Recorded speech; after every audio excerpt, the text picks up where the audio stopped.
स्वागत है आपका प्यारे विद्यार्थियों। प्रश्नावली 7.2 और इसका नाम है प्रश्नावली के अध्याय का निर्देशांक ज्यामिति। तो आज हम करेंगे प्यारे विद्यार्थियों इसमें इसका 8वां सवाल। यदि ए और बी क्रमशः -2, -2 और 2, -4 हो तो बिंदु पी के निर्देशांक ज्ञात कीजिए ताकि ए पी बराबर 3/7 ए बी हो और पी रेखाखंड ए बी पर स्थित हो। तो प्यारे विद्यार्थियों, इसको समझने के लिए सबसे पहले हम इसके लिए कुछ बना लेते हैं, लगा लेते हैं लाइन। जैसे इसने कहा कि एक ए बी जो है एक क्रमशः लाइन है, तो उसमें एक बिंदु छोर जो है इसका ए है, दूसरा बिंदु बी है और पी रेखाखंड पर ए बी पी रेखाखंड पर कौन स्थित है? पी बिंदु भी स्थित है, यानी इसके सेंटर में। तो प्यारे विद्यार्थियों, अब ये क्या बता रहा है? ये बोल रहा है कि यहाँ पे ए बी और यहाँ पे निर्देशांक ज्ञात कीजिए ताकि ए पी बराबर 3/7 ए बी हो और पी रेखाखंड ए बी पर स्थित हो। यदि ए और बी क्रमशः इनके अनुपात बता रखे हैं, ए के अनुपात दे रखे हैं, यहाँ पे निर्देशांक दे रखे हैं, यहाँ पे -2, -2 और बी के दे रखे हैं यहाँ पे 2, -4 निर्देशांक है, ये एक्स और वाई के मान। इसके बाद पी वैल्यू है और हमें क्या चाहिए? यदि निर्देशांक ज्ञात करने हैं तो रेखाखंड पी पर स्थित है। तो फिर विद्यार्थियों, एक तो आपको समझना होगा कि कौन कौन से इसके निर्देशांक हैं। अगर हम बात करें नॉर्मली मोटे मोटे हिसाब से, जैसे ने कहा कि यहाँ पे ए पी की वैल्यू, ए पी बराबर जो है हमारा 3/7 गुणा में ए बी है। अगर ए बी इधर गुणा में है तो बराबर से इधर जाकर क्या होता है प्यारे विद्यार्थियों? ये ए पी बटे ए बी हो जाएगा और बराबर क्या होगा? 3/7। अब आप समझ लो, अगर ए बी की वैल्यू 7 है, अगर ए बी की वैल्यू 7 है तो ए पी की वैल्यू कितनी हुई? 3। तो यहाँ पे लिख लेंगे ए पी बराबर 3 और ए बी बराबर 7। तो हमें यहाँ पे पी बी की वैल्यू भी ज्ञात करनी होगी। तो क्या आएगी प्यारे विद्यार्थियों? अनुपात के हिसाब से अगर हम देखें तो हमें m1 और m2 भी निकालना है ना, तो उससे हमारे m1 और m2 पी के हम निर्देशांक मान लेते हैं x y, क्योंकि हमें ये निकालने हैं x और y, यानी एक तरह के मध्य बिंदु निकालना है इन दोनों के बीच का। मध्य बिंदु विभाजन सूत्र से ही आएगा। तो सबसे पहले हम इस पर m1 और m2 भी ज्ञात कर लेते हैं। ए पी तो इसके हिसाब से हमारे पास निकालने पर 3 आ रहा है। ए पी की वैल्यू हम लिख लेते हैं 3, यहाँ से यहाँ की दूरी, और ये टोटल कितनी है यहाँ से यहाँ तक की हमें मालूम है, क्योंकि हमने अभी लाइन के हिसाब से देखा ए बी की वैल्यू 7 आ रही है। तो ए बी की वैल्यू अगर 7 है, यहाँ से यहाँ तक ए बी की वैल्यू हमारे पास 7 है, तो ए बी अगर पूरा 7 है और उसमें से ए पी 3 दे रखा है ऑलरेडी, तो 7 में से -3 करेंगे तो हमारे पास पी बी की वैल्यू आ जाएगी। तो किया तो कितनी आए? 4।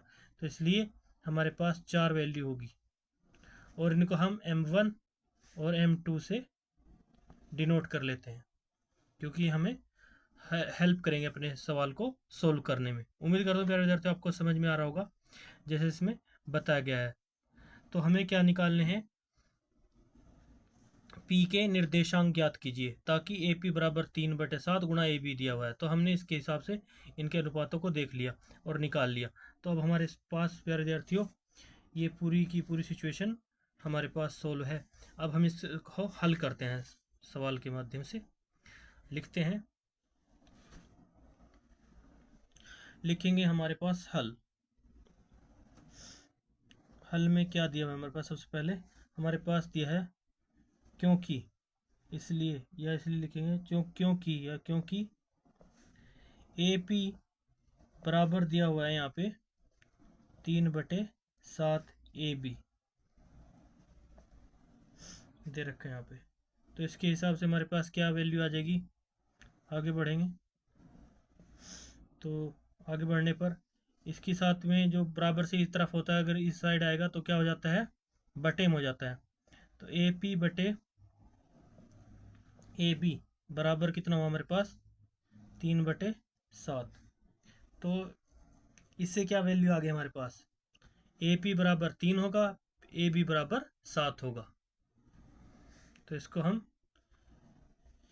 इसलिए ए पी बराबर 3 और ए बी बराबर 7, और हमारे पास पी बी की वैल्यू भी इसी से निकल जाएगी, वो जो हमने 7 - 3 करके 4 आया था, इसलिए हमारे पास ये होगा इस प्रकार से। तो ये हमारे पास इतनी वैल्यू आ गई है। अब हमें क्या करना है, डायरेक्ट हम इसको निर्देशांक निकाल देते हैं, बिंदु पी के निर्देशांक। इसलिए डायरेक्ट हल कर देंगे, बिंदु पी के निर्देशांक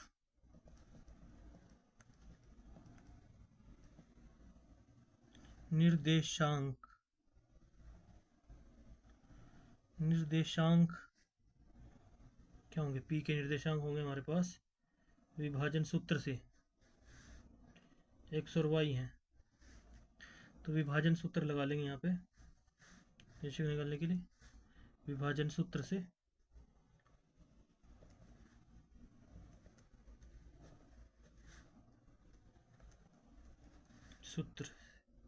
विभाजन सूत्र से क्या होगा हमारे पास, विभाजन सूत्र जो है एक्स कोमा वाई की वैल्यू को शो करता है। तो इसलिए एक्स और वाई की वैल्यू को शो करता है, तो हम एक्स और वाई की वैल्यू लिख लेते हैं यहाँ पे और आगे बढ़ते हैं। क्या होगा विभाजन सूत्र हमारे पास, विभाजन फॉर्मूला सूत्र जो हमारे पास, फॉर्मूला आगे लिख लेते हैं। ये हमारे पास फॉर्मूला बनता है, आपको मैं बता देता हूँ, एक बार लिखते हैं M X plus M X, एक बार ऐसे थोड़ा दूर करके और कोमा लगा के वाई के वाले का भी ऐसे ही लिख लेते हैं, M Y plus M Y, और फिर 12-21 का फॉर्मूला, 12 और 21 को लगाते हैं, m1 और x2 m2 x1, और बटे में m1 प्लस m2, और यहाँ पर भी 12-21 और m1 प्लस m2। तो इस प्रकार से हमने इसके अनुपात भी निकाल लिए प्यारे विद्यार्थियों। पहले तो देखो हमने यहाँ पे ये रखे, ए के मान में जो दे रखा है इसको x1 मानते हैं, यहाँ पे इसको x1 कोमा y1, ये y1 होगा, और यहाँ पे x2 और कोमा ये y2 होगा, सॉरी। और p के हमारे पास ऑलरेडी अनुपात xy हमारे पास हमने माने हुए निकाल लिया यहाँ पे। तो इस प्रकार से तो p के निर्देशांक ज्ञात कीजिए, तो हल में तो हमने लिख लिया और p के निर्देशांक हमने एक्स वाई मान लिए। तो लिख सकते हैं यहाँ पे, मान लो p के निर्देशांक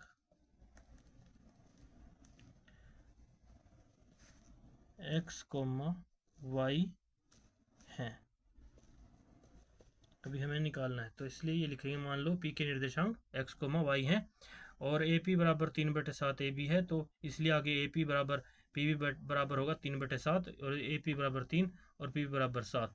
और फिर जब हमारे पास AB की वैल्यू है हमारे पास पूरी 7 है, जब A और B का मान यहाँ से यहाँ तक का वैल्यू 7 है, और AP ऑलरेडी हमारे पास बराबर 3 है, तो PB की वैल्यू क्या होगी, 4, क्योंकि हमें M1 और M2 निकालना है, तो इनके अनुपात भी हमने निकाल ली पर विद्यार्थियों। इसके बाद एक्स वाई को लगाने के बाद हम आगे बढ़ते हैं। अब इसमें वैल्यू पुट कर देते हैं, हमारे पास यहाँ पे ऑलरेडी सबकी वैल्यू आ चुकी हैं, तो लिख लेते हैं m1 के स्थान पर क्या है उसको लिख लेते हैं, m1 हमारा पास हमारा 3 है, और m2 गुणा में x2 क्या हमारे पास 2 है, और x2 हमारे पास 2 है, और हमारे पास प्लस में क्या है, प्लस में m2 क्या है हमारे पास, m2 की वैल्यू -2 है, इसको ब्रैकेट में ले लेंगे। और m2 की वैल्यू सॉरी हमारे पास 4 है, 4 है।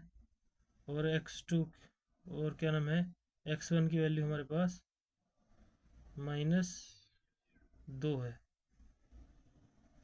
-2 गुणा में -2 और बटे में हमारे पास m1 की वैल्यू है 3 + 4 कोमा ऐसे लगा देंगे।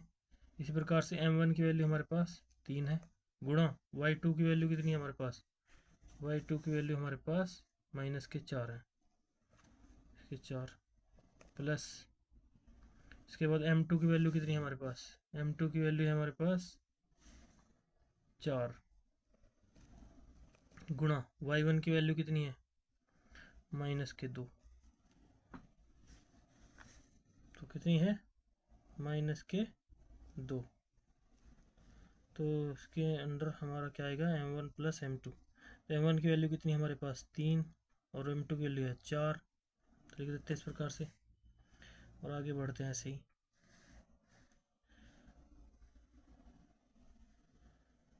इसको यहाँ से ऐसे ब्रैकेट से ले लेते हैं जैसे ब्रैकेट में है।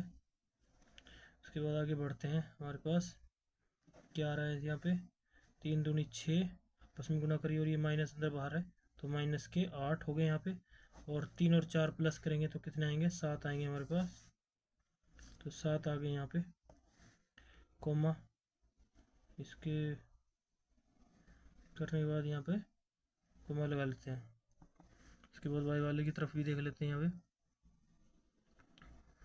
3 4 3 12 माइनस के 12 आएंगे और ये भी माइनस के 4 दूनी 8 बटे में 3 और +4 हो गया 7। तो क्या हो प्राप्त होगा पेयर जैसे आगे बढ़ने पर, तो हमें प्राप्त हो रहा है यहाँ पे